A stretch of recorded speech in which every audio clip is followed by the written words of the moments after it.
was in Kabul on the 15th of August 2021, the day the Taliban took control of the city, and with it, the entire country. It was a day that sent shockwaves across the world as a group with one of the most brutal records on women's rights declared their victory to the world.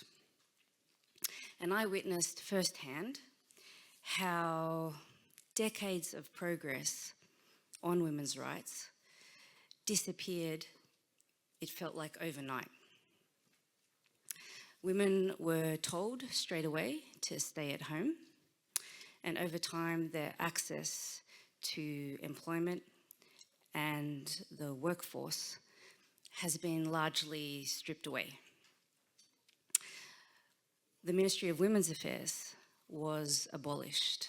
That was one of the first things that the Taliban did.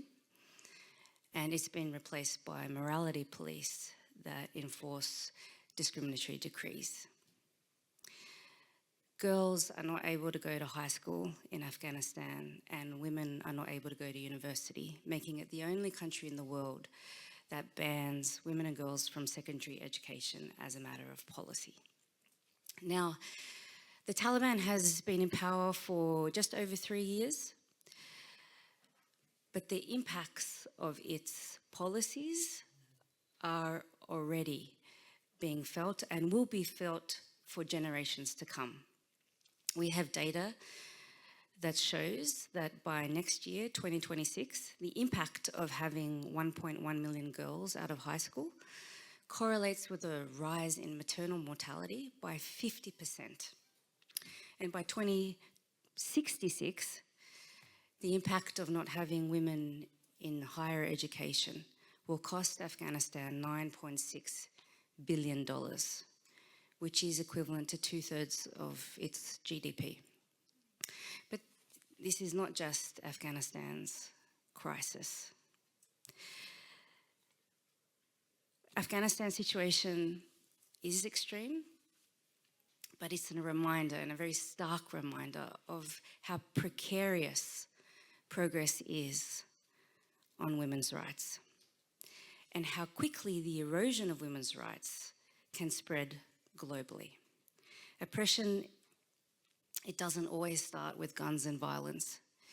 It can also start with laws and policies. It starts when rights are treated as negotiable and freedoms, basic freedoms, are treated as optional. We're at a pretty critical juncture when it comes to women's rights and gender equality. The very foundation of gender equality feels like it's under siege, and it's quite an existential moment. Multilateralism is unraveling. Geopolitical tensions are deepening. And the cooperation on shared problems that we have taken for granted feels like it's becoming more and more fragile. And every day we open the news and the headlines speak of chaos and unpredictability and crisis. The tectonic plates of global power are shifting, and women's rights, women's bodies and choices are caught right in the middle. In times of instability, one of the first casualties are women's rights. And as global power shifts, authoritarian regimes often tend to want to dismantle gender equality institutions, laws and policies because they see it as a threat to their control. And we see it. We see it in the weakening of laws that protect women from violence. We see it in the rollbacks on reproductive freedoms. We see it in the suspension of affirmative action policies that have been designed to address historical injustices. And these are not isolated setbacks. The erosion of women's rights goes hand in hand with the denial of fundamental freedoms. And at a time where the world feels more and more unstable, gender equality is being sidelined. It's being pushed aside. is being deprioritized and defunded. Why?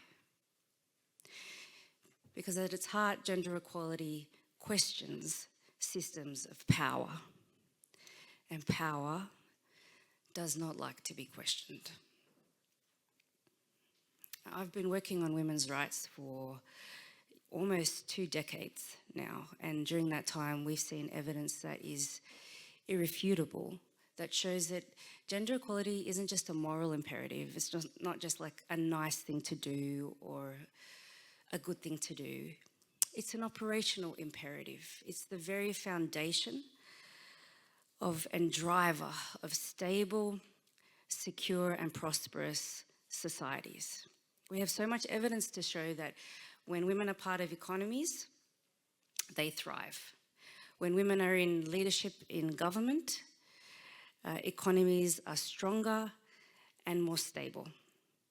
When women are part of negotiating peace agreements, those agreements last longer.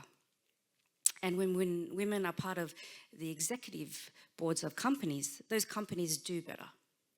All of this points to a truth that I think we sometimes forget, and it's a truth that's both simple, but it's quite radical, and that is that men and women in all of our diversity are equal, and that our societies thrive when that equality is fostered, invested in, and celebrated.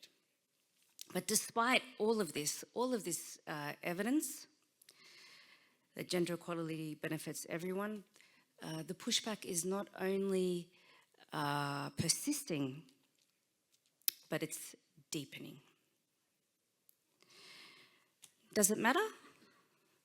Does it really matter if gender equality is backsliding? It does. Because when women are excluded, we all lose. We all lose when we lose half of our potential and the potential of future generations to contribute to more prosperous societies. And if we truly believe in progress, we need to act.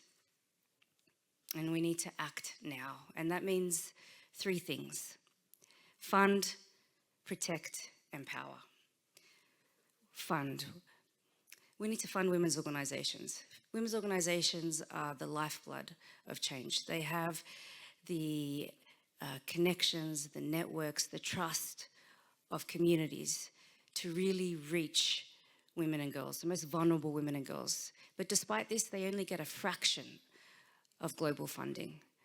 We need to continue to invest in them, invest in civil society leaders and frontline humanitarians who are really driving change. Secondly, we need to protect. Laws that protect women must not only exist on paper, they need to be enforced, and we need to resist every rollback. We also need to double down our investment in initiatives and programs that empower women, especially around education, employment, and entrepreneurship. It's not just about giving women opportunities, but these are the tools needed to really address the structural drivers of inequality. The fight for women's rights isn't a one-time victory. It's a perpetual battle, and we need to fight it every single day. And finally, we need to empower women's leadership, and we need to intentionally break down the cycles of exclusion. And it's important that women are not just in the room, but they're leading the conversations that affect them and they affect their communities, their voices and their vision. This is how we create a future that's not only just, but also transformative. When we fail to act, when we fail to fund, when we fail to protect and empower, we're not just losing progress on women's rights, we're losing progress on societies as a whole. And I've seen firsthand the devastating impacts, the harsh realities, when men are treated as the standard and women are the exception. And maybe you're thinking, Afghanistan, it's an isolated case. It's very far away. But Afghanistan is an extreme example of the gender inequalities that exist in all of our societies. And because it's extreme, we think it can never happen to us. It can never happen to our societies. It can never happen to our communities. But then one day, we wake up, there's a change of power, there's a new regime, and the things we took for granted are not there anymore. This isn't just about women. This is about our economies thriving, our society stabilizing, and humanity advancing. Gender equality is not just a side issue, it's the very foundation of a stable, prosperous, and more just world.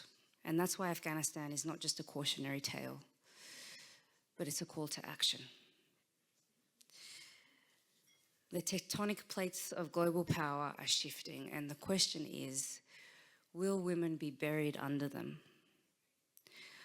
Or will we rise, and will we together shape a better future? The choice is ours, and the situation has never been more urgent. Thank you.